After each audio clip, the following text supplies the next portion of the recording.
কোরআন এটাকে নিষিদ্ধ করেছে।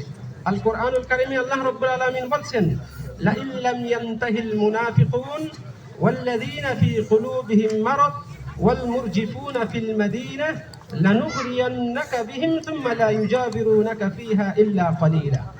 আল্লাহ তাআলা বলছেন, যদি মুনাফিকরা বিরত না থাকে এবং যাদের অন্তরে ব্যাধি রয়েছে, দুর্বল ঈমান এবং নেফাকি যাদের মধ্যে রয়েছে, তারা যদি বিরত না থাকে এবং মদিনায় গুজব প্রচারকারী অপপ্রচারকারীরা যদি বিরত না থাকে, সতর্ক না হয়, তাহলে আমি অবশ্যই আপনাকে হে নবী, আপনাকে তাদের উপর কর্তৃত্ববান বানাবো, তাদের উপর আপনাকে প্রবল বানাবো।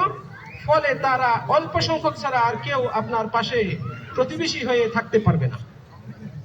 আল্লাহ রাব্বুল আলামিন এইভাবে হুঁশিয়ারি উচ্চারণ করেছেন, মালউনিন, তারা অভিশপ্ত হবে। আইনামা সুকিফু, যেখানেই তাদেরকে পাওয়া যাবে, উখিযু, তাদেরকে পাকড়াও করা হবে, গ্রেফতার করা হবে, ওয়াকুতিলু তাকতীলা, এবং তাদেরকে মৃত্যুদণ্ড দেওয়া হবে। তাহলে এই অপপ্রচার, গুজব ছড়ানো, এটা এমন এক জঘন্য অপরাধ যে অপরাধের কারণে সরকার বিভিন্ন দিক বিবেচনা করে তাদেরকে গ্রেফতার করে মৃত্যুদণ্ডও দিতে পারে। আল্লাহ রাব্বুল আলামিন মহাগ্রন্থ আল কোরআনের এই আয়াতে যেভাবে বলেছেন তা থেকে তাই প্রতীয়মান হয়। অতএব সম্মানিত দিনী ভাইরা, এই গুজব ছড়ানো এটা ছোট কোনো অপরাধ নয়। অপপ্রচার চালানো এটা স্বাভাবিক সাধারণ কোনো অপরাধ নয়, এটা কবিরা গুনাহের শামিল।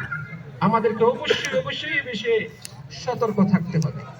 সমাজে যখন গুজব ছড়িয়ে পড়ে, সোশ্যাল মিডিয়াতে যখন আমরা দেখি একটা বিষয়ে নানান রকমের কথা ছড়ানো হচ্ছে, মিশ্র প্রতিক্রিয়া দেখা দিচ্ছে, তখন আমার আপনার কি করা উচিত? ইসলাম কি বলে? আমি তো কোরআন সুন্নাহের অনুসারী, আমি তো সহিহ মানহাজে চলতে চাই, আমি